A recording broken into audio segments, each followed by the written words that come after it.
भर्ती प्रक्रिया को एक भूल भुलैया बना दिया है हरियाणा की सरकार ने, और हरियाणा के युवाओं को उसमें घुमा रहे हैं। बीजेपी की सरकार हरियाणा के युवाओं को धोखा दे रही है। अभी 613 पद निकले असिस्टेंट प्रोफेसर के इंग्लिश के सब्जेक्ट के, जिसमें से जब रिटर्न परीक्षा पूरी हुई तो ये कह रहे हैं सिर्फ 151 बच्चे पास हुए, बाकियों को लिखना नहीं आता। 35% नंबर नहीं ले पाए लिखित परीक्षा में। और आपको जान के आश्चर्य होगा कि इसमें जो प्री में 1 रैंक होल्डर है वो भी है, 2 रैंक होल्डर है वो भी है, टॉप 10 वाले कई हैं। तो वहाँ उन्होंने टॉप किया, यहाँ उनको लिखना नहीं आ रहा।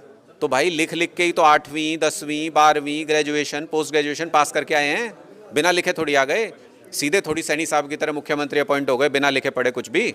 तो इसका मतलब ये है कि ये हरियाणा के युवाओं को नौकरी देना नहीं चाहते, उनको धोखा दे रहे हैं। इससे भी गंभीर विषय ये है कि 301 आरक्षित वर्ग की सीटें इसमें थी, उन 301 में से इन्होंने सिर्फ 17 बच्चे पास किए।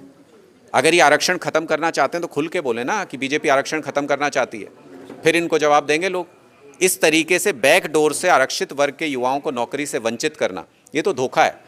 और ये तो पहले से ही संघर्ष करके आते हैं बच्चे, आर्थिक तौर पे, सामाजिक तौर पे, इनको आप नौकरियों से वंचित कर रहे हैं। यही कहानी है हरियाणा की। 20-25 हज़ार भर्तियाँ जो हैं वो कोर्ट में अटकी पड़ी हैं। 20-25 हज़ार डी ग्रुप छोड़ के सी ग्रुप में आ चुके हैं। 50 हज़ार लोग 11 साल में रिटायर हो चुके हैं। इफेक्टिवली अगर आप निकालोगे तो 11 साल में ये मुश्किल से 20-25 हज़ार नई नौकरियाँ हरियाणा के अंदर दे पाए हैं। उतनी तो आप कंपेयर करो ना पंजाब के साथ। 3-3.5 साल में हमने 60 हज़ार नौकरी दी हैं, सरकारी नौकरी। एक कहीं कोई पेपर लीक नहीं, कोई पेपर कैंसिल नहीं, कोई कोर्ट के अंदर केस नहीं। तो ऐसे दी जाती है अगर नौकरी देने की नीयत हो तो। सरकार तो का दावा है कि उसकी इसी पॉलिसी के वजह से वो चुनाव जीत करके आई।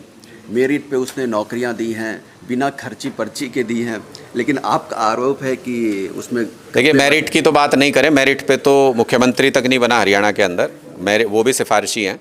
तो इसलिए और अगर ये कह रहे हैं कि मेरिट के दम पे ये सिलेक्शन कर रहे हैं इसलिए हरियाणा के बच्चे सेलेक्ट नहीं हो रहे, तो इसका मतलब ये हरियाणा की प्रतिभा का अपमान कर रहे हैं, हरियाणा के युवाओं का अपमान कर रहे हैं। मैं बताता हूँ हरियाणा के युवाओं की मेरिट। 2% पॉपुलेशन होते हुए भी 6.5% यूपीएससी की सीटों पे कब्जा जमाते हैं हरियाणा के युवा। 7 ओलंपिक मेडल जीतते हैं देश के लोग, तो उसमें से 6 हरियाणा के युवा जीत के लाते हैं। ये है हरियाणा की प्रतिभा।